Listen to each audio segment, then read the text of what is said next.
Hi everyone, I am Muhammad Ali and I am the course coordinator for Reservoir Simulation PTE 4435, and today is the lecture 1, and I'm going to discuss about the reservoir simulation. What is it, why it is needed, what are the basic things, what are the applications of reservoir simulation, and how it is going to help us in managing our oil and gas reservoirs.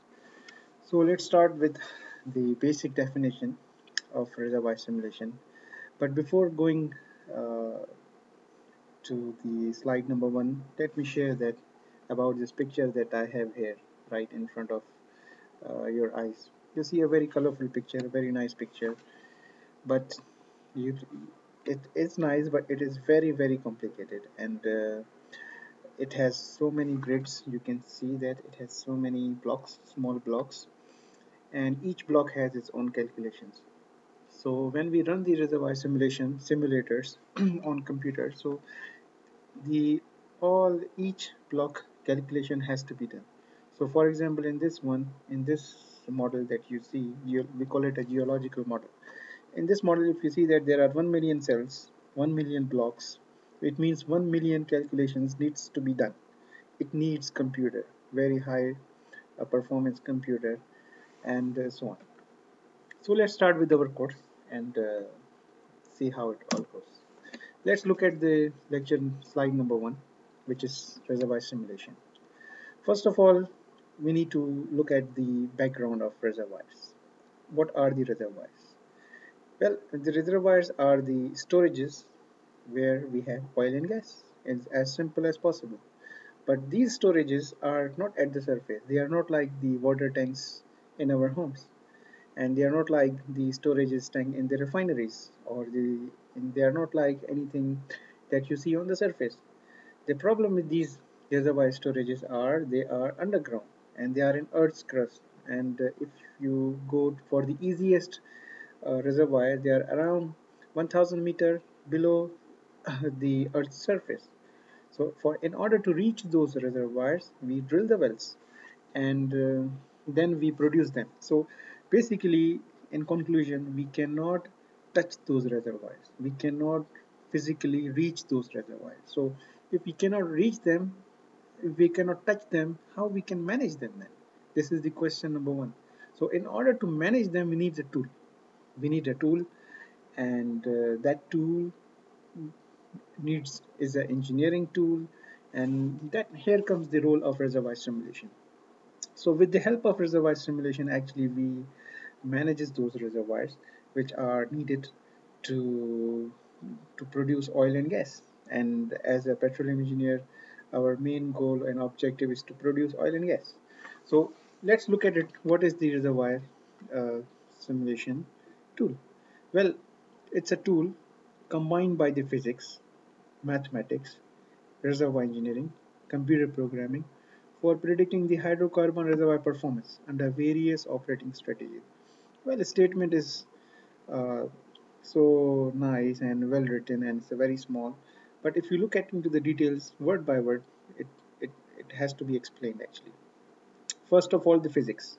Well, we have, as I told you, that our reservoirs they are deep and at least 1000 meter. So we need to understand and imagine and look at the data, look at the data that we have, the laboratory reports we have, that what is going on physically in those reservoirs. I give you a simple example. For example, we have to look at the, as you know, that our reservoirs are composed of porosity based, and there's a rock, there's a matrix, there are the fractures in the reservoirs, there's the overburden pressure. So what's going on in the reservoir, how much pressure we have there, what is the temperature exactly there, and what's going on, I mean, is there any fractures there, is there any bacteria there, is there any minerals there, so what is there physically. So we have to look at it, and how we actually look at the physics of those reservoirs. Actually, it's a main job of geologists and geophysicists. They actually look at into the geological stuff of reservoirs. They look at, they get the data through the logs during the drilling process, and we get the cuttings, rock cuttings, and they analyze them. They know what is going on in the reservoir, what kind of minerals they have. So they develop their models based on the physics. Then here comes the role of the mathematicians. Mathematicians actually collaborate with physics geologists and the geophysicists people, and they look at their processes and they convert their physical processes into the mathematical equations. This is the point of mathematicians here. Then we have third one, which is the reservoir engineering. Reservoir engineers actually their job is to manage the reservoir. So what they do, they take the input from the geologists, they take the input from the geophysics, they take the input from the mathematicians, and they develop the strategies to use those models, the mathematical models, and uh, do their calculations. Now, what kind of calculations we do? This is the another questions that I'm going to discuss in this lecture also.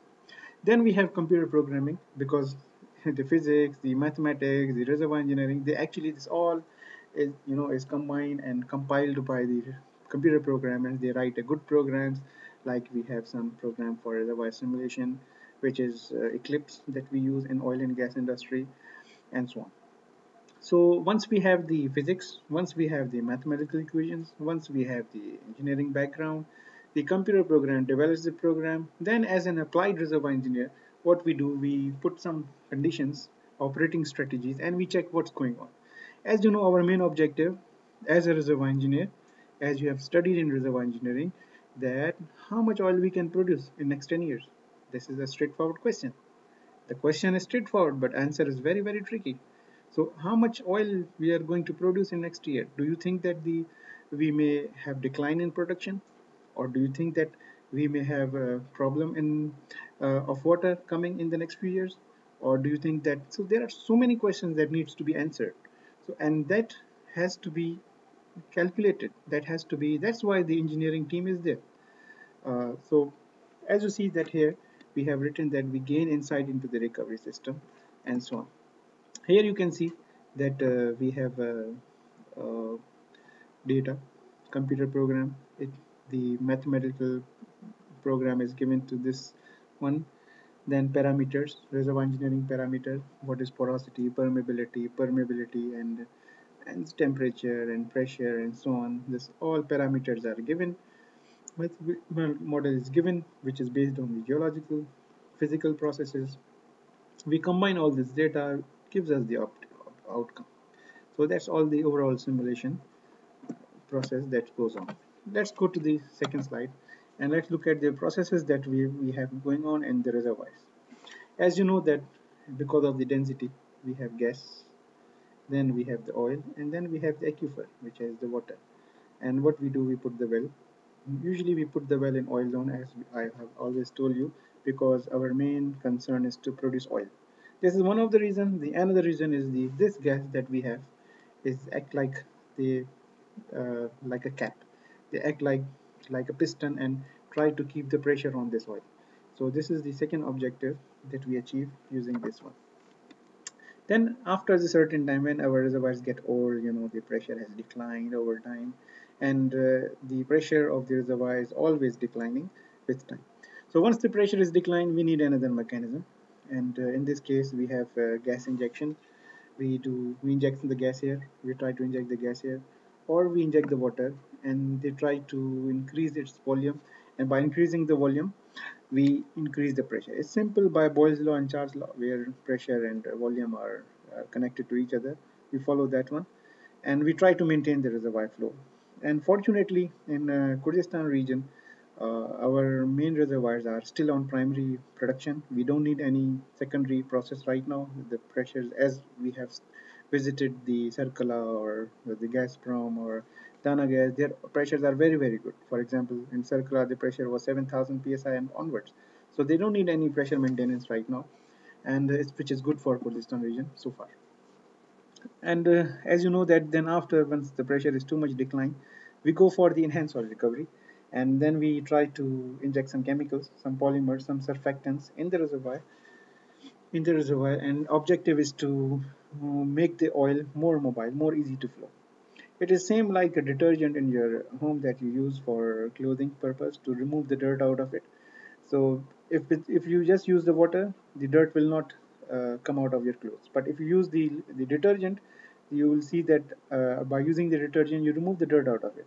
So by that one, we use those surfactants. Detergent is actually also a surfactant. So we use those surfactant polymers and foam, and there are so many other methods that we have. For example, in situ combustion, we have steam flooding, we have chemical flooding, we have microbial flooding, you name it. We have so many options that we do. And these UR methods right now, especially in US, they are following it a lot. In Abu Dhabi, UAE fields are quite mature. We call them brown fields, those who are on EOR. So they are following these processes. Now, these processes are very complicated and they are not done unless the reservoir simulation studies are conducted. So, all these mechanisms that you see, it has to be done using this uh, reservoir simulation softwares. So, now the question comes here, why reservoir simulation is needed? As I discussed before, well, we need it in order to understand the reservoir and the fluid behavior. We need to know that how the oil is behaving. Now, when I say the fluid behavior, what does it mean? It means that how the pressure is behaving. Because right now the pressure is 2000 psi, the well is flowing, it's fine. But maybe after uh, 5 years, 6 years, the pressure may decline. If the pressure may decline, then you will not get the same production as of now. This is the first thing. Then, secondly, how about if the water production increases or the oil water level increases and so on? So these things exist, and there are so many things that needs to be discussed about it, and that we will continue throughout the semester, throughout the course about this. Then, first of all, how much oil we have in the reservoir? It's a simple question. Everyone would like to know. For example, how much oil Kurdistan has? So, well, this study needs to be done reservoir by reservoir. So we have to quantify. We have to quantify the uncertainty, what's going on, and so on. And later on, when we have to look at it, the compare scenario, we have to look at the hypothesis. For example, we have our reservoir model, and we want to know that how many wells we need to put to produce maximum. For example, we have a field in Kurdistan, let's say in Circula. So the field is around 5 kilometers. It's big field. How many wells we should put in it? 6 wells, 10 wells, 20 wells, 30 wells, 50 wells, 100 wells, so on. I mean, how many exactly? So what we do, we do the scenarios. We have our reservoir model. Make sure that the model you are using, it has to be 100% accurate as per original field. I mean, the performance of your mathematical model has to match with the performance of real physical performance of the well, of the field, plus the wells. If the performance is matched, then you can rely on uh, the results and so on. So, for example, mathematical tools, simulator are just the tool. If you put the garbage, you get the garbage. If you put good data, you get the good data. Results, good results. So it's all depend on your input, what input you are putting in that case. Let's go on, and what kind of answers it can help. Well, first of all, as I said, how should our field be developed to maximize the economic recovery? Well, it means that how many wells we should put. It's as simple. Well, if the pressure is decline of your well or your field or reservoirs, what is the UR method which is good for you? As I said in the previous slides, that there are so many options that we have. We have water alternating gas injection, we have in situ imbection. I mean, which one is good?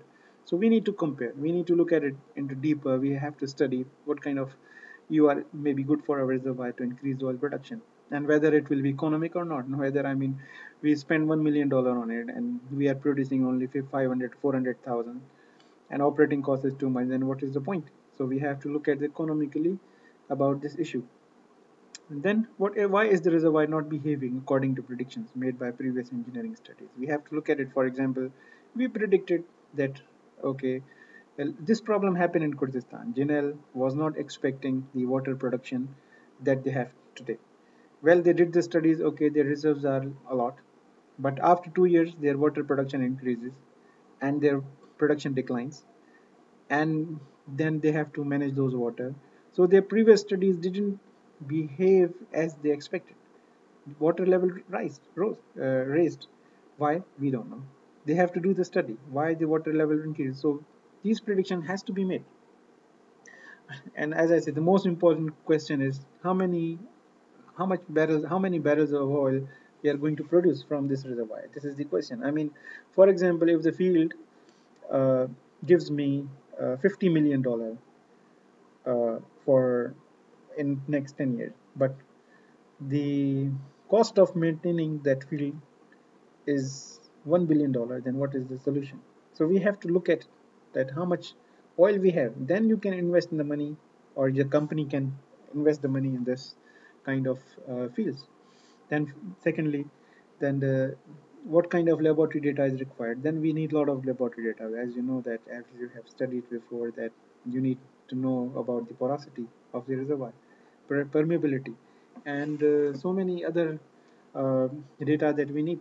Relative permeability data that we need. We need to know uh, what is the temperature. We need to know composition of the crude oil that we have. So we need lots of laboratory things in order to run the simulation models perfectly. And completion schemes, where exactly you want to complete your well, do the perforation, and so on. So there are so many questions that needs to be answered here in this case, and that needs to be done. Well, in order to, as I said before, we have an engineering problem. Okay, then engineering problem has to be converted into the mathematical model. Mathematical model then has to be solved using the numerical model, and then we come up with engineering solution. For example, right now our engineering solution is we want to know the behavior of the pressure. Okay, pressure over time, or pressure at certain distance over time. So this problem, engineering problem, we will tell to the mathematical models. We will develop the mathematical equations for that. Mathematical equations will be solved by mathematicians using the numerical methods. We have few popular numerical methods, and we have so many programming models that can solve the mathematical equations. For example, finite element, finite difference, which is the most famous. Using that one, we can sort out our issues. And in the upcoming lecture, we will talk in details about the mathematical models and numerical models and so on.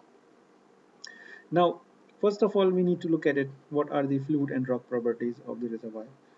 Uh, let's look at the steps that we are talking in this slide. For example, conversion to mathematical model require understanding physics. Well, you need to understand what kind of fluids you have, because as you know that we have different kind of reservoir. You have gas reservoirs, you have oil reservoirs, but you have reservoir which has oil and gas both, and then you have oil reservoir which has water, and then you have the gas reservoir which has water, and then you have the oil reservoir which has gas and water both. So we have so many kinds of reservoirs, and starting from the dry black oil, and if you remember from the reservoir engineering, we have retrograde condensate, we have the combination, we have dry gas, wet gas, and so on. So we have so many types of reservoirs that we have, and we have to look at it what's going on. Then we have to look at the flow, and for flow, as you know, in reservoir engineering we use Darcy's equations. So we have to describe their flow. We'll have to look at their properties.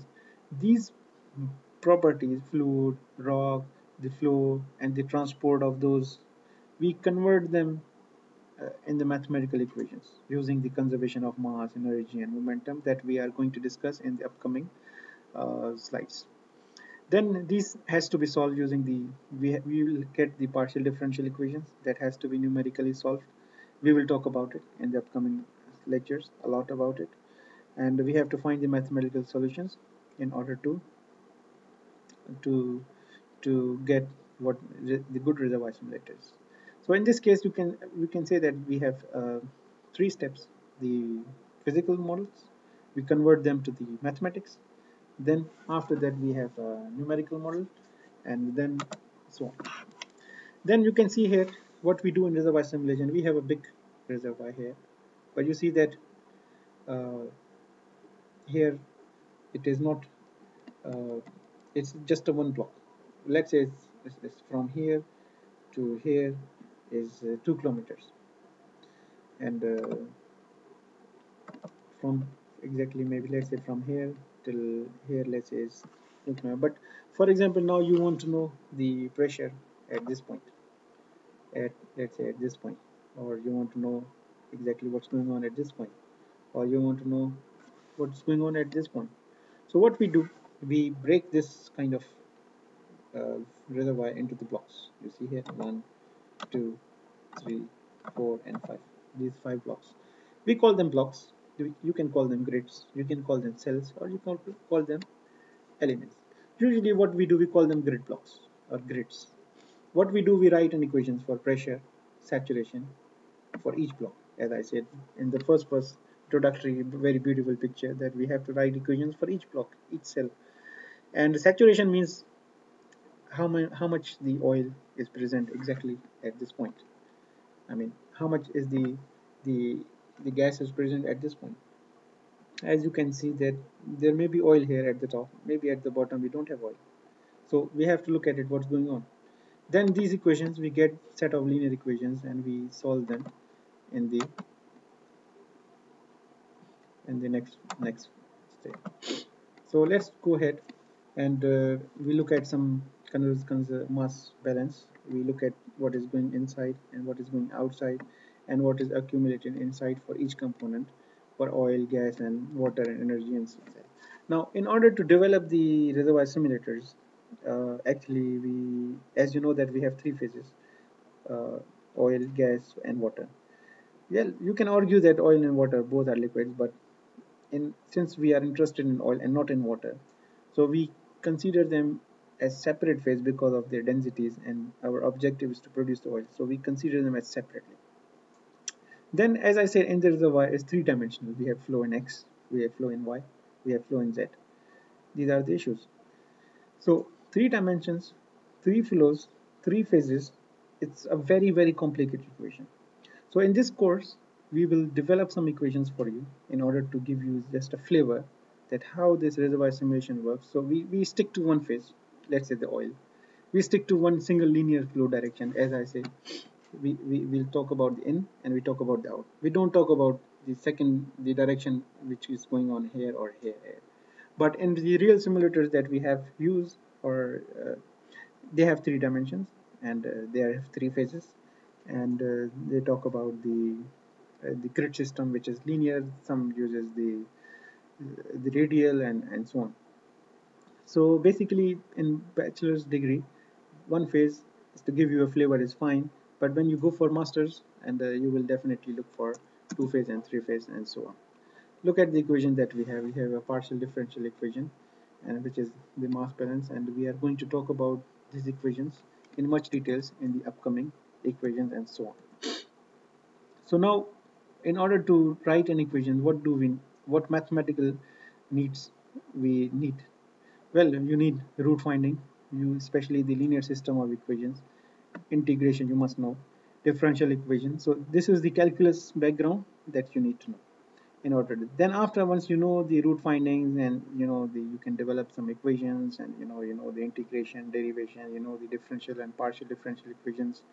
You can develop the programs. There are so many programming softwares like Python, and the MATLAB and C++ and Fortran still the legendary software, which programming software, which still is very popular. Now the question is, okay, now we have Eclipse and CMG. Why we need to look at the equations, and why we need to develop the mathematical softwares? And why not we just use the commercial softwares? We have many commercial softwares, let's say the Eclipse and CMG and so on. And why don't we use them simple? Well, these we have to look at the philosophy. And by the way, the each big company, especially the big four or big five companies, including the Aramco and Chevron, and they have their own inbuilt homemade softwares for reservoir simulation. Why? Well, because simulators has lots of limitations. Well, they can give you a very misleading results. So you have to understand, when you use the simulator, you must first know at what mathematical and physically process they are made of. Maybe they are made of some reservoir made in Texas, and you are in Dammam, and Saudi Aramco is using those softwares where the geology and everything is very different. So what the results it gives in Texas may be correct, but same results maybe their processes may not fit in with the Aramco. So what Aramco do in this case, they are only hires PhDs. They have a research department. They have so many PhDs with experts of mathematical modeling and reservoir modeling, and they develop their own in-house softwares, and that's what is going on. Well, now who knows, you might be the smart person that creates the next commercial reservoir simulator. Well, if you are reaching understanding this course very nicely in this undergrad level. Who knows that in masters and PhD, or maybe in an oil company in future, you are going to develop this reservoir simulators for a particular reservoirs and so on. So here you can see, here's so many wells we have shown you here. Look at this model. It looks very beautiful, but it's very, very complicated, and so many processes, so many wells, so much data we have. This blue you can say is the water. This we're talking about the water saturation. This yellow upper portion has some oil, gas, and so on. So what it does, it builds. We have to predict. We have to know that okay, after 1 year, how much oil we are going to produce, and currently softwares have only limited range of solutions for a particular reservoir problem. Well, every year the new update version of software is coming, which has latest researches included, latest data included. But every year the software is updated, and because every year the new things are coming up, and so on. So on. Well, when we talk about uh, the reservoir simulators, make sure that your data is correct. Garbage in, garbage out. Okay, this is the simple thing. GIGO, computer program. You need a reliable data. You have to, you must make sure that your data is reliable. So the companies, oil companies, the reservoir engineers, they spend more time on finding the reliable data than on the simulation itself. The data has to be reliable.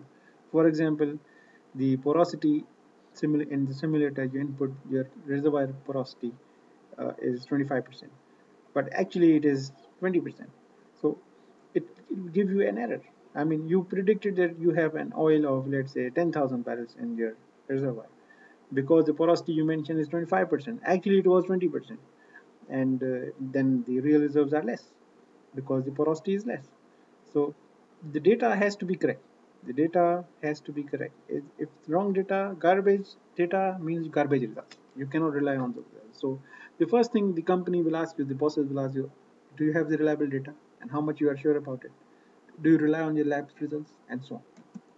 So you have to be very careful in that. As I said, we have some commercial softwares: CMG, Eclipse, Intersect, Schlumberger, and Chevron, and the Nexus. In our course, we will stick to this Eclipse software, and then, as I said, many in-house softwares: Empower, Cheers, BSM, Morris, and Saudi has the power. So, as I said, these companies, they have made their own in-house softwares that needs to be they worked on, and so on. As I said, the reservoir models, you need a geological model. You need to understand what are the properties, what are the under overburden pressure, what is the porosity, permeability, and so on. Then you have to describe the flow, like how the flow is going on inside, what is the relative permeability, how fast the flow can go. For example, you have two balls in your hand.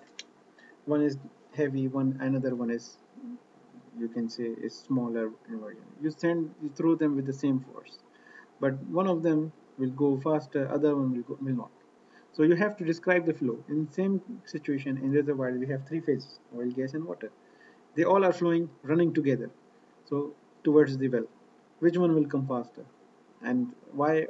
So we have to study, we have to see the flow model, what's going on. Then, as you know, we have to drill the wells. So what kind of wells you are going to use? Smart wells. You see here we have a very nice multi-branch well. One is going here, one is going there, and so on. Look at the sedimentary rock. You have to look at the background. It's a real science. Geology is a really complicated part. You have to understand how really the origin of the rocks, how these mineral particles were made, what was going on.